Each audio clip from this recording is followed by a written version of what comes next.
ਹੋਰ ਤਾਂ ਹੀ ਤਾਂ ਕਹਿ ਰਿਹਾ ਐਡੀ ਦੂਰ ਆਏ ਹੋ, ਕਿੱਥੇ ਦਰਸ਼ਨ ਹੁੰਦੇ ਨੇ ਮਾਤਾ ਦੇ, ਕਿਉਂ ਜੀ? बहुत नसीब से होते हैं जी। माता जी और पिता जी मैं वही कह रहा हूँ, मतलब पूरा मूर्ति का वो नहीं होता है, मतलब यहाँ हाँ जी बिल्कुल जी। भगवान वो कर्मों से होते हैं जी। हमने तो कभी सपने में नहीं सोचा था भाई इधर कभी दर्शन होंगे माता के जी। ये एक सपने के बराबर है जी। उत्तराखंड गए आप?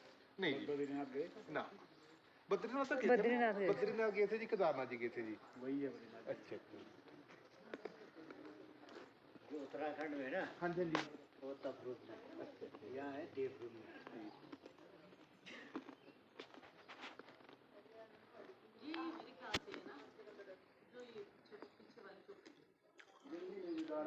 ਇਹਨਾਂ ਦਾ ਵੀ ਫੋਟੋ ਤੇ ਬਾਬਾ ਜੀ ਨਾਲ ਬਦਰੀਨਾਥ ਜੀ ਨਾਲ ਉਹਦੇ ਵਿਚਾਲੇ ਬੱਲਾ ਲੋ ਯਾਰ ਖੜਾ ਹੈ, ਮੈਂ ਆਪਣੀ ਫੋਟੋ ਲੈ ਲਾ, ਫਿਰ ਆਪਾਂ ਉਹਨਾਂ ਨੂੰ ਭੇਜ ਦਿੰਦੇ ਜਵਾਬ ਨੂੰ, ਤੂੰ ਖਿੱਚ ਲਈ ਹੈ। ਹੁਣ ਦੇ ਵਿਚਾਰੇ ਨੂੰ ਹੈ ਨਹੀਂ, ਤਾਂ ਇਹਨਾਂ ਤੋਂ ਚੱਲ ਇੱਕ ਫੋਟੋ ਬਸ, ਫਿਰ ਤੂੰ ਕਰੀ ਜਾਈ ਰਿਕਾਰਡਿੰਗ, ਮੈਂ ਮਾਸ਼ੀ ਨੂੰ ਭੇਜ ਦਿੰਦਾ।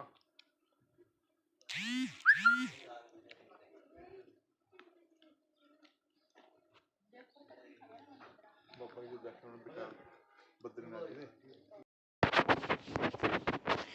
राधे राधे जी, कैसे हैं आप सभी लोग? आप सभी लोग स्वस्थ होंगे, कुशल मंगल होंगे। आप सभी के स्वास्थ्य और कुशल मंगल की कामना मैं ईश्वर से करती हूँ कि आप सभी लोग स्वस्थ रहें और कुशल मंगल रहें। आज हम बात करते हैं परिश्रम और भाग्य की। एक बार एक बाज़ार में एक सब्जी वाला भाई था। वह सब्जी बेचता था और एक बार सामने से एक व्यक्ति सब्जी लेने के लिए आ रहा था, जैसे कि मानो वह उसे ही देख रहा हो कि मेरे पास आए और मैं उसके साथ बहुत सी बातें करूं, ऐसा लग रहा था। और वह व्यक्ति जब सब्जी लेने के लिए उस दुकान पे रुका, तब सब्जी वाले ने उससे सब्जी देते हुए वहाँ पर बैठा लिया। यहाँ बैठो, पानी पुनी पियो। अगले सब्जी वाले ने उसे पानी पिलाया और फिर उससे कहा, अच्छा चलो मैं आपसे एक बात पूछूं? वह बोला, पूछो। उसने सब्जी वाले भाई ने पूछा, क्या भाग्य और परिश्रम में क्या अंतर है? भाग्य बड़ा होता है या परिश्रम बड़ा होता है?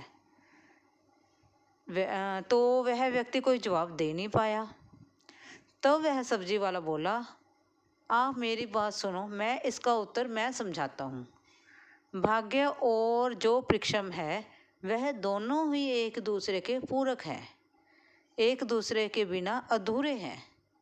वह कैसे? वह व्यक्ति बोला, इस प्रकार से, कहता कि जैसे आप बैंक में आपका लॉकर होगा, ठीक है ना जी? वह व्यक्ति बोला, हाँ जी हाँ मेरा तो है। तब सब्जी वाला बोला कि उस लॉकर की 2 चाबियाँ होंगी। फिर वह व्यक्ति, हाँ मेरे पास 2 चाबियाँ हैं। वह कहता, वो सब्जी वाला भाई बोला, उस जो लॉकर है उस लॉकर की जो 2 चाबियाँ हैं, एक तुम्हारे पास है और एक मैनेजर के पास है, ठीक है ना जी? वह व्यक्ति बोला, हाँ जी बिल्कुल ठीक है। फिर वह सब्जी वाला बोला, उसी प्रकार से मेहनत और परिश्रम है। मेहनत की वाली एक चाबी जो भगवान ने हमें दी है और जो भाग्य की चाबी है ईश्वर के पास है। जैसे कि हम अपना लॉकर अपनी चाबी से नहीं खोल सकते, उसके लिए हमें मैनेजर की चाबी की ज़रूरत पड़ेगी। उसी प्रकार से हम अकेले परिश्रम से कुछ नहीं कर सकते, हमें भाग्य की चाबी भी चाहिए। इसलिए हमेशा परिश्रम करते रहो, मेहनत करते रहो। कहीं ऐसा ना हो एक दिन ऐसा आए कि जैसे कि हम परिश्रम कर रहे हैं लेकिन भाग्य की चाबी नहीं लग रही, और जब भगवान जी भाग्य की चाबी लगाए जा रहे हैं लेकिन हमारे से ही चूक होगी कि हम परिश्रम नहीं कर रहे हैं, तब बताओ हमारे भाग्य कैसे खुलेगा? इसलिए हमें इसे जब उस व्यक्ति ने, उस सब्जी वाले ने ये जवाब दिया, तब तो ऐसे लगता था कि दिमाग के सारे जाले ही साफ हो गए हों, जैसे कि पूरा दिमाग ही सुन्न पड़ गया हो, जैसे सारे दिमाग की गंदगी साफ हो गई हो।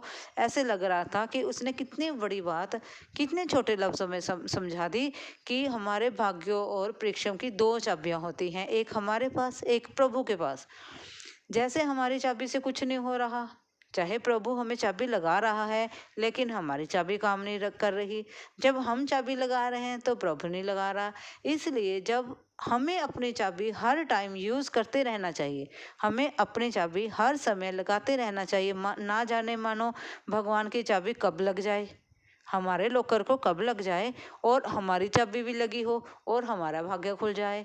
इसी प्रकार से हमें अपने जीवन में हर समय मेहनत करते रहना चाहिए। बिना मेहनत के सफलता नहीं मिलती। और हम कहते हैं कि हमारे भाग्य में ये नहीं लिखा, हमारी तो किस्मत ही ऐसी है। किस्मत का कोई कसूर नहीं होता, किस्मत का कोई दोष नहीं होता। दोष होता है हमारा कि हम मेहनत में कुछ कमी है, हम ये सोचते ही नहीं हैं हमने कहाँ चूक कर दी, हमारे मेहनत में क्या कमी रह गई। अगर हम सच्चे मन से पूरी निष्ठा के साथ मेहनत करेंगे तो उसका फल हमें अच्छा मिलेगा, है ना। बिना मेहनत के फल नहीं मिलता। और अगर हम पूरी निष्ठा के साथ किसी भी काम के लिए मेहनत करेंगे तो वह होगा ही होगा और भगवान जी उसमें चाबी भरेंगे ही भरेंगे। इसी प्रकार से हमें अपने जीवन में मेहनत करते रहना चाहिए और आलस्य को छोड़कर हमें अन्य कामों की तरफ आकर्षण अपना बढ़ाना होगा कि हम मेहनत करें, हम ये भी करें, हम वो भी करें। ऐसा नहीं होना चाहिए चल कोई बात नहीं कल कर लेंगे, चलो कोई बात नहीं 10 मिनट ठहर के कर लेंगे। यही चीज़ तो हमारे जीवन में आलस्य को बढ़ाती है। जो करना है अभी करना है, अभी करना है, कल पे मत छोड़ो। कल ना जाने कब होगी भी या नहीं होगी, कुछ नहीं पता हमें। जो करना है पूरी लगन से करो और तभी करो और अभी करो। अभी तो अभी, नहीं तो कभी नहीं। इसलिए मेहनत करते रहो। कोई भी मंजिल हमसे दूर नहीं है, कोई भी दुनिया में ऐसा काम नहीं है जो हम कर नहीं सकते। हम सभी काम कर सकते हैं, सिर्फ हमारी लगन की ज़रूरत है। जब हम लगन लगाते हैं तो परिश्रम और भाग्य दोनों हमारे साथ होते हैं। अगर आपको मेरी स्टोरी से कुछ भी मोटिवेशन मिली हो, कुछ भी आपको इससे आगे बढ़ने की ताकत मिली हो, प्लीज़ लाइक और सब्सक्राइब जरूर करें। धन्यवाद जी। आप सभी लोग मेरा परिवार हैं और आपने जो मुझे इतना सारा प्रेम दिया है उसके लिए मैं बहुत ही आभारी रहूँगी। मैं आपका तहे दिल से शुक्राना करती हूँ कि आपने मुझे बहुत सारा प्रेम दिया। कुछ आर्टिकल्स की मैंने अपनी वीडियो में लिंक दिया है। अगर आपको मेरे पसंदीदा वह आर्टिकल्स अगर आपको पसंद आए, अगर आप ख़रीदना चाहें तो वह खरीद सकते हैं। उनका लिंक और जो उनकी साइट है वह मैंने अपनी वीडियोज़ में डाल दी है। आप सभी का बहुत बहुत धन्यवाद होगा। Thank you. ਹੋਰ ਤਾਂ ਹੀ ਤਾਂ ਕਹਿ ਰਹੇ ਐਡੀ ਦੂਰ ਆਏ ਹੋ, ਕਿੱਥੇ ਦਰਸ਼ਨ ਹੁੰਦੇ ਨੇ ਮਾਤਾ ਦੇ, ਕਿਉਂ ਜੀ बहुत नसीब से होते हैं जी। माता जी और पिता जी मैं वही कह रहा जी, मतलब पूरा मूर्ति का वो नहीं होता है, मतलब यहाँ हाँ जी बिल्कुल जी। वो कर्मों से होते हैं जी। हमने तो कभी सपने में नहीं सोचा था भाई इधर कभी दर्शन होंगे माता के जी। ये एक सपने के बराबर है जी। उत्तराखंड गए आप? नहीं जी, बद्रीनाथ गए? ना बद्रीनाथ तो बद्रीनाथ गए थे जी, केदारनाथ जी गए थे जी। वही है बद्रीनाथ। अच्छा जो उत्तराखंड में ना हाँ जी हाँ जी। वो तपरूप में, यहाँ है देवरूप में।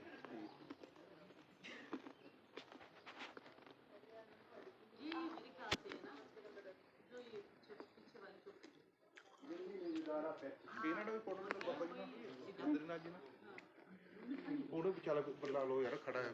ਮੈਂ ਆਪਣੀ ਫੋਟੋ ਲੈ ਲਾ, ਫਿਰ ਆਪਾਂ ਉਹਨਾਂ ਨੂੰ ਭੇਜ ਦਿੰਦੇ ਜਵਾਬ ਨੂੰ, ਤੂੰ ਖਿੱਚ ਲਈ ਹੈ। ਉਹਨਾਂ ਦੇ ਵਿਚਾਰੇ ਨੂੰ ਹੈ ਨਹੀਂ, ਤਾਂ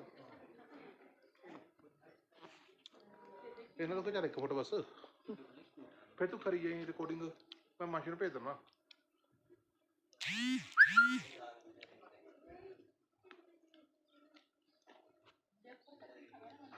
ਬਾਬਾ ਜੀ ਦੇ ਦਰਸ਼ਨ ਬਿਠਾ बद्रीनाथ जी ने। शिव मंदिर में जाएं, वहाँ पर जाके भगवान शिव के पास आंखें बंद कर कर आप बैठ जाएं। फिर देखिए भगवान आपके मन की बात कैसे समझते हैं और उसका समाधान किस प्रकार से निकालते हैं। वह आपके लिए सब कुछ कर देंगे, देखते जाइए। राधे राधे जी, कैसे हैं आप सभी लोग। आप सभी लोग स्वस्थ होंगे, कुशल मंगल होंगे। आप सभी के स्वास्थ्य और कुशल मंगल की कामना मैं ईश्वर से करती हूँ कि आप सभी लोग स्वस्थ रहें और कुशल मंगल रहें। आज हम बात करते हैं हनुमान जी की। हमें नहीं पता कि हनुमान जी कहाँ चले गए। क्या सुना है, बता रहे हैं कि श्री रामचंद्र जी के जाने के बाद हनुमान जी कहाँ चले गए। कोई तो कहता है कि हनुमान जी पाताल में चले गए और कोई कहता है कि हनुमान जी आज भी इस धरती पर मौजूद हैं। हमें नहीं पता कि क्या सच्चाई है और हनुमान जी कहाँ चले गए हैं। और एक एक कुछ लोग तो कहते हैं कि महाभारत के दौरान भी हनुमान जी थे और कोई कहता है कि 14वीं सदी में भी हनुमान जी थे और 17वीं सदी में जब रामायण जी लिखी गई थी उस समय भी हनुमान जी थे। हमें ये कुछ नहीं पता, ये सभी पढ़ी पढ़ाई और लिखी लिखाई बातें हैं कि हनुमान जी है या नहीं है। लेकिन सवाल यह है कि हनुमान जी हैं तो हैं कहाँ? क्या सच में हनुमान जी धरती पर हैं? जब महाभारत का युद्ध हो रहा था तब भीम रास्ते से एक जंगल से जा रहे थे तो रास्ते में एक बहुत बड़े बानर जो रास्ता रोककर बैठ गए थे। तो भीम ने उनसे प्रार्थना की, विनती की कि हे महाराज, आप रास्ता दे दें। उस बूढ़े बानर ने कहा कि मेरे में इतनी क्षमता नहीं है कि मैं रास्ता छोड़ दूं। आप कोशिश करें कि मुझे उठाकर एक साइड में कर दें। तो उस बूढ़े बानर की प्रार्थना सुनकर जो भीम थे उन्होंने उस बानर को हटाने की कोशिश की और उठाने की कोशिश की, लेकिन भीम ने अपनी पूरी ताकत लगा दी, अपना पूरा दम लगा दिया कि वह बूढ़े बानर को उठा सके, लेकिन बूढ़ा बानर उनसे हिला तक नहीं।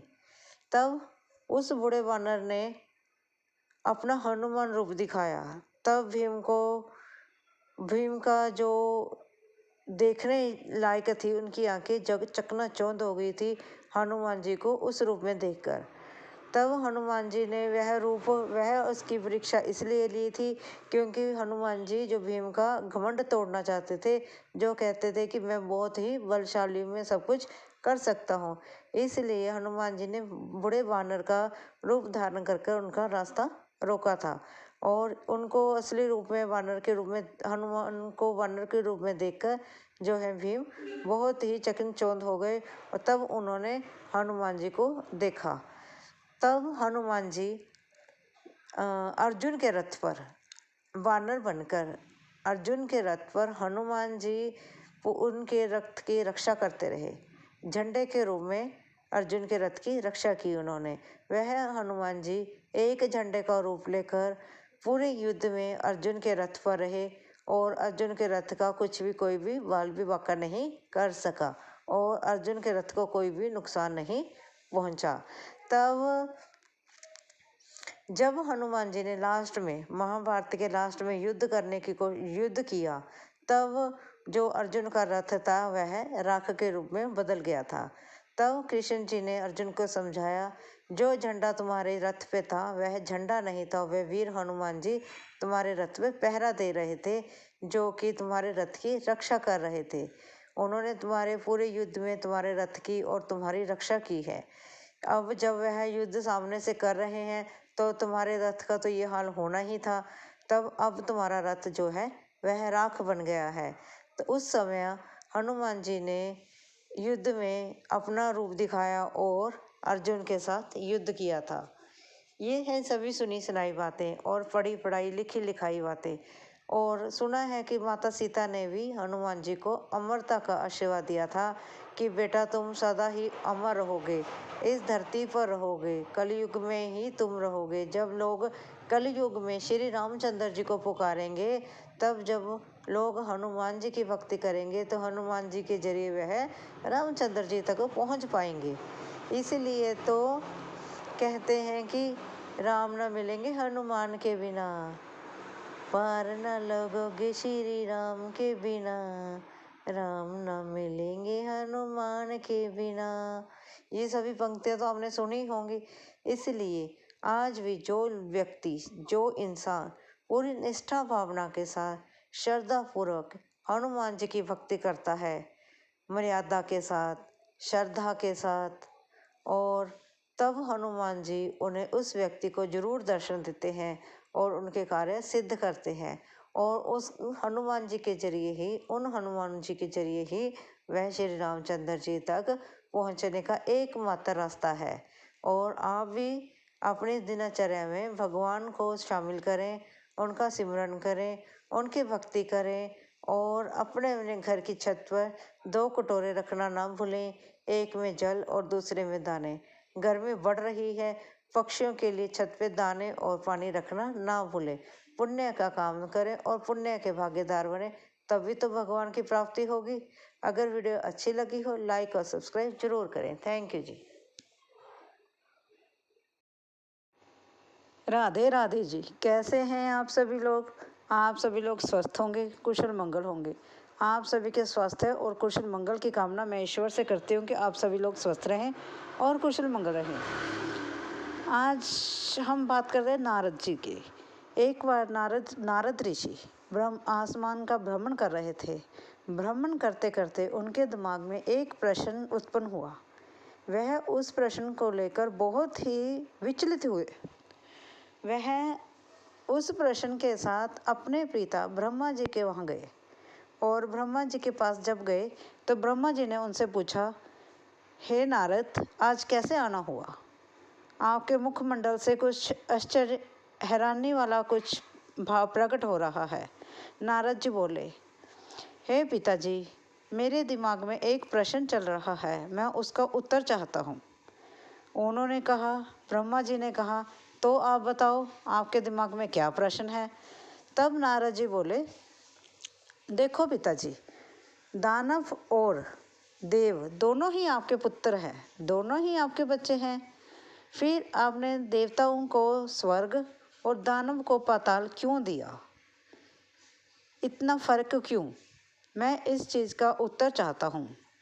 तो ब्रह्मा जी बोले, देखो नारद, दोनों ही मेरे बच्चे हैं, दानव भी और देव भी, दोनों ही मेरे बच्चे हैं। मैं इन दोनों की व्याख्या अलग अलग से नहीं कर सकता। इसका उत्तर पाने के लिए हमें भगवान शिव के पास जाना होगा।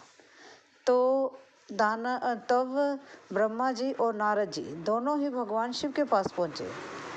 और जब वह शिव के पास पहुँचे, शिव बोले, हे ब्रह्मा जी, आपका कैसे आना हुआ? और साथ में नारद जी को भी लाए हैं। तो ब्रह्मा जी ने कहा, नारद जी के दिमाग में एक प्रश्न है, आप उनका उत्तर दीजिए। तब नारद जी ने कहा, हे प्रभु, मेरे दिमाग में यह प्रश्न है कि देव और दानव दोनों ही ब्रह्मा जी के बच्चे हैं, तब देवों को स्वर्गलोक और दानवों को पाताललोक क्यों दिया गया? तो भगवान शिव कहते हैं, इसका आंसर मैं तुम्हें कल दूंगा। आप मेरा इतना ही काम करें कि आप कल के लिए भोज का व्यवस्था करें और दानवों को और देवों को दोनों को ही भोज पर आमंत्रित करें। नारद जी कहते हैं, जैसे आपकी इच्छा। इतना कहकर नारद जी देवताओं को और दानव को दोनों को ही भोजन के लिए आमंत्रण भेज देते हैं।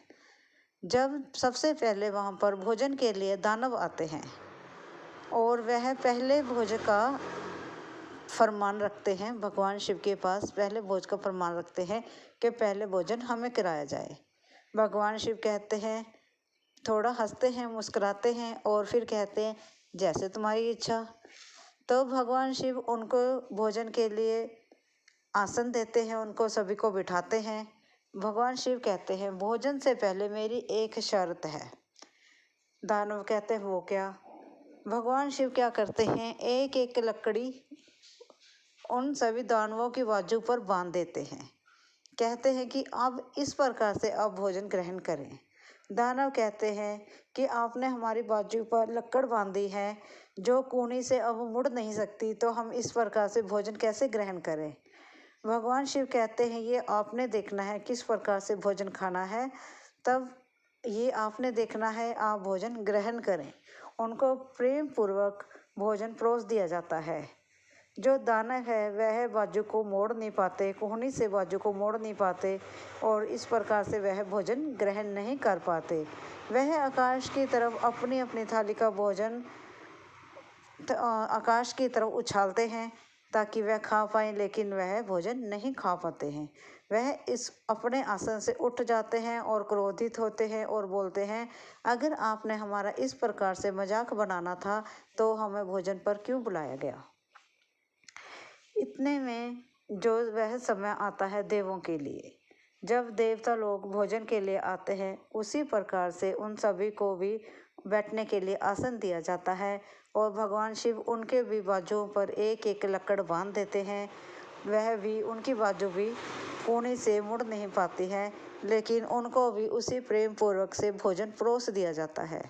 जब देवताओं को भोजन परोस दिया जाता है, वह क्या करते हैं, अपना अपना आसन थोड़ा आगे की तरफ खिसकाते हैं और प्रेम पूर्वक खुशी खुशी अपने बाजू बिना फोल्ड करे, बिना मोड़े, वह अपनी थाली का जो एक दूसरे की थाली का भोजन एक दूसरे को बड़ी प्रेम पूर्वक खिलाते हैं, क्योंकि दूसरे को भोजन खिलाने के लिए हमें बाजू मोड़ने की ज़रूरत नहीं है।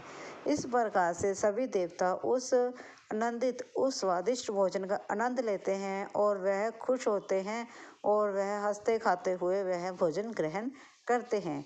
तब वह दानव जो हैं वह देखते हैं, यह हमारे दिमाग में क्यों नहीं आया कि हम भी इस प्रकार से कर सकते थे। जब नारद जी यह स्थिति को देखते हैं तो वह भांप लेते हैं कि इसी प्रकार इसी कारण से देवताओं को स्वर्ग और दानवों को पाताल दिया गया है। उनको अपने प्रश्न का उत्तर मिल जाता है और तभी भगवान शिव मुस्कुराते हैं और पूछते हैं, क्यों नारद जी, आपको अपने प्रश्न का उत्तर मिल गया है ना। तब नारद जी कहते हैं, प्रभु, जब जैसी आपकी माया है, आपकी माया को कौन समझ पाया है। जैसे जैसे आपने करना है वो आपने कर दिखाया है और मैं आपकी इस रचना को, इस विधि को सभी को मैं समझ पाया हूँ कि खुद के लिए नहीं, दूसरों के लिए जीने को ही जिंदगी कहते हैं, कि दूसरे के लिए ही जीना चाहिए, उसी में हमारी खुशी है, दूसरों की खुशी में हमारी खुशी है। देवताओं ने दूसरे को भोजन कराने में अपनी खुशी समझी तो उन दोनों ने एक दूसरे को भोजन कराया और आनंदित हुए। दानवों ने अपनी ही खुशी में अपनी खुशी समझी तो वह भूखे प्यासे रह गए। इसलिए हमें भी अपने जीवन में दूसरे को खुश रखने के लिए कुछ ना कुछ प्रयास करते रहना चाहिए। किसी गरीब को भोजन कराओ, ज़रूरतमंद को कोई चीज़ भेंट करो, किसी प्यासे को पानी दो और अपने अपने घर की छत पर एक कटोरे में जल और एक कटोरे में दाने जरूर रखें पक्षियों के लिए। गर्मी बहुत है, पुण्य का काम करोगे तो पुण्य के भागीदार बनोगे जैसे देवता लोग बने हैं। इसलिए देवताओं की तरह दूसरे के लिए जीना सीखें। आपको यह स्टोरी कैसी लगी? अच्छी लगी हो लाइक और सब्सक्राइब करना ना भूलें। धन्यवाद जी। राधे राधे जी, कैसे हैं आप सभी लोग? आप सभी लोग स्वस्थ होंगे, कुशल मंगल होंगे। आप सभी के स्वास्थ्य और कुशल मंगल की कामना मैं ईश्वर से करती हूँ कि आप सभी लोग स्वस्थ रहें और कुशल मंगल रहें। एक व्यक्ति सुनियार की दुकान का काम करता था। वह जेवर बनाने का काम करता था। एक बार माँ लक्ष्मी उससे रूठ जाती है और उसे कहती है कि अब मैं यहाँ से जा रही हूँ और तुम्हारे पास अब नुकसान आएगा और मैं यहाँ से चली जाऊँगी, लेकिन जाने से पहले मैं तुम्हें कुछ देना चाहती हूँ। इतना माँ लक्ष्मी उस सुनार से कहती है। वह सुनार जो होता है बहुत ही बुद्धिमान होता है। वह दुकानदार इतना समझदार था कि उसने माँ लक्ष्मी से क्या मांगा, सोचो ज़रा। उसने मांगा, हे माँ लक्ष्मी, आप जा रही हो तो कोई बात नहीं, नुकसान आ रहा है तब भी कोई बात नहीं, लेकिन आप जाते जाते मुझे इतना वरदान दीजिए कि मेरे घर में चाहे नुकसान आए, चाहे लाभ आए, चाहे लक्ष्मी आए, कोई भी आए, लेकिन मेरे परिवार में प्रेम रहना चाहिए, लड़ाई झगड़ा नहीं होना चाहिए, बस मेरे ऊपर इतनी कृपा कर दीजिए। माँ लक्ष्मी उसे कहती है तथास्तु कहकर वहाँ से रवाना हो जाती है। जब माँ लक्ष्मी वहाँ से जाती है तब एक दिन क्या होता है, वो सुनार की जो सबसे छोटी बहू होती है वह उसके लिए खाना बनाती है। घर में बहुएं खाना बनाती हैं तो वह खाना बनाती है। जब वह खाना बनाती है तो वह नमक वगैरह डालकर चली जाती है। इतने में उससे बड़ी बहू आती है वे भी बिना चखे ही उसमें थोड़ा नमक डालती है और दूसरे काम चली जाती है। ऐसे करते करते तीसरी बहू आती है, फिर सासू माँ आती है। सभी अपने अपने हिसाब से उस भोजन में थोड़ा थोड़ा नमक डाल के चले जाते हैं। और जब भोजन तैयार हो जाता है और सबसे पहले ससुर जी की थाली लगती है, क्योंकि घर में वही बड़े हैं तो सबसे पहले उन्हीं की थाली लगेगी। वह खाने पर जब बैठते हैं उन्हें खाना परोसा जाता है। वह देखते हैं खाने में नमक बहुत तेज है। इतना एक बुर्की खाने में वह समझ गए थे कि नुकसान की घर में एंट्री हो गई है और नुकसान जो है घर में आ चुका है, आज उसकी शुरुआत है। तब वह जो ससुर होते हैं, वह जो सुनार होता है, वह बहुओं को या घर वालों को, बहुओं को कुछ नहीं कहते। वह चुपचाप खाना खाते हैं और वहाँ से चले जाते हैं। इतने में बड़ा लड़का आता है, उसको खाना परोसा जाता है। वह भी खाना खाता है। पहली बुर्की ही खाने के बाद वह कहता है, क्या पिताजी ने खाना खा लिया? सभी कहते हैं हाँ जी, वह तो खाना खाकर चले गए। वह सोचता है, क्या बात, आज तो पिताजी खाना खाकर चले गए, भोजन में तो बहुत तेज नमक है, लेकिन वह कुछ नहीं बोले। वह ऐसे सोचता हुआ तो वह कहता है, जब पिताजी ही कुछ नहीं बोले तो मैं क्या बोलूँगा। वह भी चुपचाप वहाँ से खाना खाकर चला जाता है। इसी प्रकार से अगला बेटा आता है, फिर अगला आता है, और फिर जब सभी खाना खाकर वहाँ से चले जाते हैं तब अंत में क्या होता है, आप जरा बताओ। हानि किस प्रकार से आती है घर में? जब हम झगड़ा करते हैं, जब हम एक दूसरे के साथ लड़ते हैं, तब हानि होती है हमारी।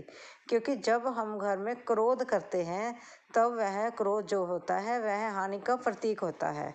लेकिन भोजन में इतना ज़्यादा नमक होने के बावजूद भी किसी घर वाले ने, किसी भी पुरुष ने गुस्सा नहीं किया और सभी शांतिपूर्वक भोजन खाकर वहाँ से चले गए। जब रात होती है, सभी इकट्ठे होते हैं, तो सुनार के आगे जो हानि होती है वह हाथ जोड़ के खड़ी हो जाती है और कहती है, हे सुनार जी, मैं तो यहाँ से जा रहा हूँ। सुनार कहता है, क्यों? रहो अब कुछ दिन। कहते नहीं, जहाँ गुस्सा नहीं है वहाँ मेरा कोई काम नहीं है, इसलिए मैं आपके घर से जा रहा हूँ। आपके घर में आपको तो लक्ष्मी ही मुबारक हो। आपके घर में तो आपको लक्ष्मी चाहिए, गुस्सा नहीं। मैं बहुत खुश हूँ कि आप जब लोग 1 किलो नमक, 2 किलो नमक, इतना ज़्यादा नमक तेज़ खा सकते हैं, तब उसमें भी आप किसी ने गुस्सा नहीं किया, लड़ाई झगड़ा नहीं किया, तब वहाँ पर हानि का क्या काम? लड़ाई झगड़ा जहाँ होता है, हानि वही होती है। इसलिए जो बड़े होते हैं वह तो बड़े हैं ही, है ना, तो वह कुछ ना कुछ कहेंगे अपने तजुर्बे के साथ। इसलिए उनकी बातों का गुस्सा मत करें और खुश रहें, छोटों को भी खुश रखें, उन्हें प्रेम दें और उनके साथ प्रेम पूर्वक व्यवहार करें। सबकी बात घर में शांतिपूर्वक सुने, क्योंकि जो घर में इंसान रहते हैं, मेंबर रहते हैं, उन सभी को अपने अपने हक की बात कहने का अधिकार है। सबकी बात सुने, फिर जो उचित हो वह निर्णय लें। और एक बात और, देखो जी, बड़े तो बड़े हैं, चाहे कमाई में बड़े हैं, चाहे उम्र में बड़े हैं, हम उनका मुकाबला नहीं कर सकते हैं। इसलिए हमें धैर्य बना कर रखना चाहिए और उनका आदर सम्मान करना चाहिए और प्रेम पूर्वक अपने घर में रहना चाहिए। और हमें खुद भी प्रेम से और दूसरों को भी प्रेम से जीने देना चाहिए और शांति से घर में जिएं, गुस्सा किसी पर मत करें, खुश रहें और दूसरों को भी खुश रखें। अगर आप खुद खुश रहेंगे तभी दूसरों को खुश रखेंगे। अगर दूसरों को खुश रखोगे तो हानि होने का तो सवाल ही पैदा नहीं होता। अगर इस छोटी सी कथा से आपको कुछ ज्ञान की बातें मिली हों तो प्लीज़ लाइक और सब्सक्राइब जरूर करें। थैंक यू जी।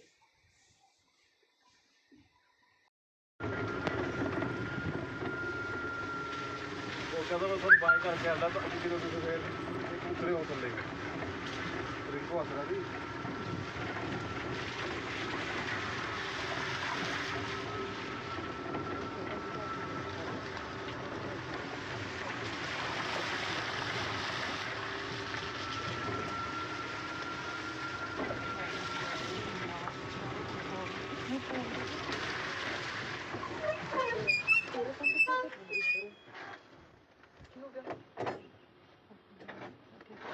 ਕਹਿੰਦੇ ਕੋਈ ਕੱਟਾ ਲਗਾਓ, ਉਹ ਪਾਣੀ ਕੱਢਣਗੇ ਨਾ ਉਹਦੇ ਰਸਤਾ ਜਿਹੜਾ ਖੜਾ ਹੈ,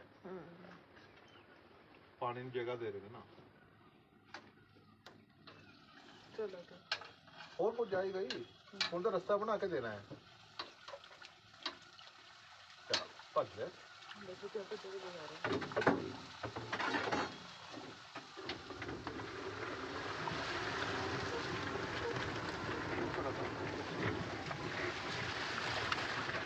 ਯਾਰ ਪਰ ਕੋਈ ਨਹੀਂ ਜਾਣਾ ਨਾ। बरसात के मौसम है ना, बरसात के मौसम से जानवर निकलते नहीं थे। ये फिर गर्मी नहीं आते इतना ज़्यादा, सर कौन से मौसम में आते हैं? सुबह शाम दिखते हैं। अच्छा सुबह शाम।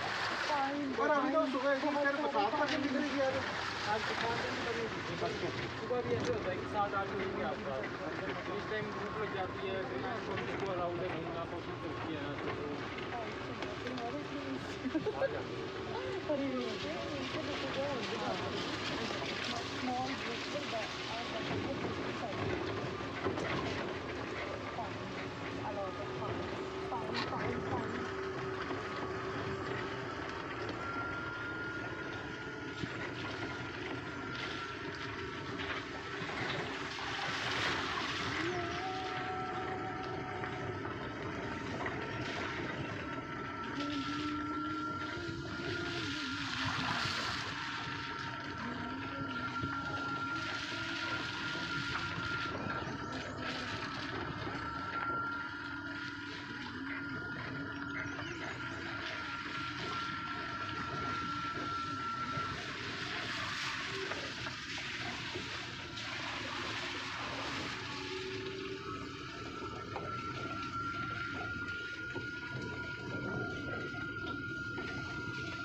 देखिए कितना डीप है, देखिए कितना डीप है, नीचे देख लो।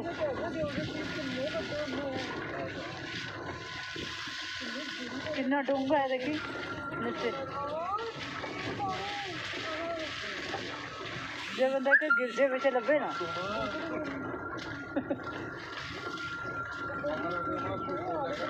ਲੈ ਫਿਰ ਦੇਖਣ ਗੱਲਾਂ ਸੋਚਣਾ ਤਾਂ ਪੈਂਦਾ ਬੰਦੇ ਨੂੰ।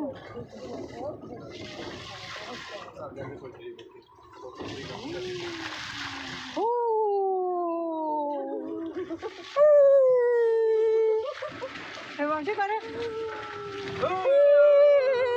यार उन्हें शांति ना जाओगे फिर क्या कहता है।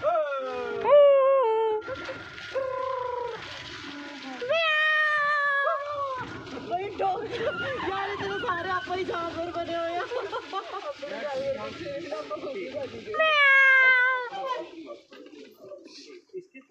रहने दो यार, क्या है कहते ट्री हाउस है।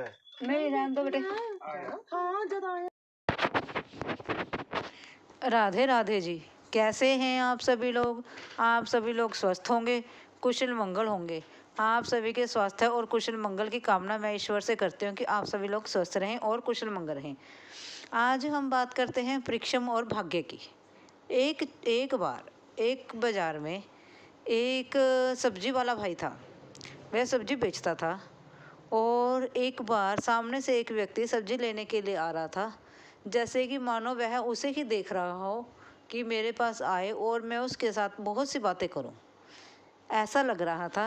और वह व्यक्ति जब सब्जी लेने के लिए उस दुकान पे रुका, तब सब्जी वाले ने उससे सब्जी देते हुए वहाँ पर बैठा लिया। यहाँ बैठो, पानी पुनी पियो। अगले सब्जी वाले ने उसे पानी पिलाया और फिर उससे कहा, अच्छा चलो मैं आपसे एक बात पूछूं? वह बोला, पूछो। उसने सब्जी वाले भाई ने पूछा, क्या भाग्य और परिश्रम में क्या अंतर है? भाग्य बड़ा होता है या परिश्रम बड़ा होता है? तो वह व्यक्ति कोई जवाब दे नहीं पाया। तो वह सब्जी वाला बोला, आप मेरी बात सुनो, मैं इसका उत्तर मैं समझाता हूँ। भाग्य और जो परिश्रम है वह दोनों ही एक दूसरे के पूरक हैं, एक दूसरे के बिना अधूरे हैं। वह कैसे? वह व्यक्ति बोला इस प्रकार से, कहता कि जैसे आप बैंक में आपका लॉकर होगा, ठीक है ना जी? वह व्यक्ति बोला हाँ जी हाँ मेरा तो है। तब सब्जी वाला बोला कि उस लॉकर की 2 चाबियाँ होंगी। फिर वह व्यक्ति हाँ मेरे पास 2 चाबियाँ हैं। वह कहता, वो सब्जी वाला भाई बोला उस जो लॉकर है उस लॉकर की जो 2 चाबियाँ हैं, एक तुम्हारे पास है और एक मैनेजर के पास है, ठीक है ना जी? वह व्यक्ति बोला हाँ जी बिल्कुल ठीक है। फिर वह सब्जी वाला बोला उसी प्रकार से मेहनत और परिश्रम है। मेहनत की वाली एक चाबी जो भगवान ने हमें दी है और जो भाग्य की चाबी है ईश्वर के पास है। जैसे कि हम अपना लॉकर अपनी चाबी से नहीं खोल सकते, उसके लिए हमें मैनेजर की चाबी की ज़रूरत पड़ेगी। उसी प्रकार से हम अकेले परिश्रम से कुछ नहीं कर सकते, हमें भाग्य की चाबी भी चाहिए। इसलिए हमेशा परिश्रम करते रहो, मेहनत करते रहो। कहीं ऐसा ना हो एक दिन ऐसा आए कि जैसे कि हम परिश्रम कर रहे हैं लेकिन भाग्य की चाबी नहीं लग रही, और जब भगवान जी भाग्य की चाबी लगाए जा रहे हैं लेकिन हमारे से ही चूक हो गई कि हम परिश्रम नहीं कर रहे हैं, तब बताओ हमारे भाग्य कैसे खुलेगा? इसलिए हमें इसे जब उस व्यक्ति ने उस सब्जी वाले ने ये जवाब दिया, तब तो ऐसे लगता था कि दिमाग के सारे जाले ही साफ हो गए हों, जैसे कि पूरा दिमाग ही सुन्न पड़ गया हो, जैसे सारे दिमाग की गंदगी साफ हो गई हो। ऐसे लग रहा था कि उसने कितनी बड़ी बात कितने छोटे लफ्ज़ों में समझा दी कि हमारे भाग्यों और परिश्रम की 2 चाबियाँ होती हैं, एक हमारे पास एक प्रभु के पास।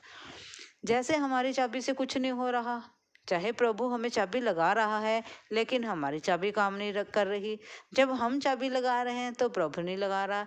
इसलिए जब हमें अपनी चाबी हर टाइम यूज़ करते रहना चाहिए, हमें अपनी चाबी हर समय लगाते रहना चाहिए। ना जाने मानो भगवान की चाबी कब लग जाए, हमारे लॉकर को कब लग जाए और हमारी चाबी भी लगी हो और हमारा भाग्य खुल जाए। इसी प्रकार से हमें अपने जीवन में हर समय मेहनत करते रहना चाहिए। बिना मेहनत के सफलता नहीं मिलती। और हम कहते हैं कि हमारे भाग्य में ये नहीं लिखा, हमारी तो किस्मत ही ऐसी है। किस्मत का कोई कसूर नहीं होता, किस्मत का कोई दोष नहीं होता। दोष होता है हमारा कि हम मेहनत में कुछ कमी है, हम ये सोचते ही नहीं हैं हमने कहाँ चूक कर दी, हमारे मेहनत में क्या कमी रह गई। अगर हम सच्चे मन से पूरी निष्ठा के साथ मेहनत करेंगे तो उसका फल हमें अच्छा मिलेगा, है ना। बिना मेहनत के फल नहीं मिलता। और अगर हम पूरी निष्ठा के साथ किसी भी काम के लिए मेहनत करेंगे तो वह होगा ही होगा और भगवान जी उसमें चाबी भरेंगे ही भरेंगे। इसी प्रकार से हमें अपने जीवन में मेहनत करते रहना चाहिए और आलस्य को छोड़कर हमें अन्य कामों की तरफ आकर्षण अपना बढ़ाना होगा कि हम मेहनत करें, हम ये भी करें, हम वो भी करें। ऐसा नहीं होना चाहिए चल कोई बात नहीं कल कर लेंगे, चलो कोई बात नहीं 10 मिनट ठहर के कर लेंगे। यही चीज़ तो हमारे जीवन में आलस्य को बढ़ाती है। जो करना है अभी करना है, अभी करना है, कल पे मत छोड़ो। कल ना जाने कब होगी भी या नहीं होगी, कुछ नहीं पता हमें। जो करना है पूरी लगन से करो और तभी करो और अभी करो। अभी तो अभी, नहीं तो कभी नहीं। इसलिए मेहनत करते रहो। कोई भी मंजिल हमसे दूर नहीं है, कोई भी दुनिया में ऐसा काम नहीं है जो हम कर नहीं सकते। हम सभी काम कर सकते हैं, सिर्फ हमारी लगन की ज़रूरत है। जब हम लगन लगाते हैं तो परिश्रम और भाग्य दोनों हमारे साथ होते हैं। अगर आपको मेरी स्टोरी से कुछ भी मोटिवेशन मिली हो, कुछ भी आपको इससे आगे बढ़ने की ताकत मिली हो, प्लीज़ लाइक और सब्सक्राइब जरूर करें। धन्यवाद जी।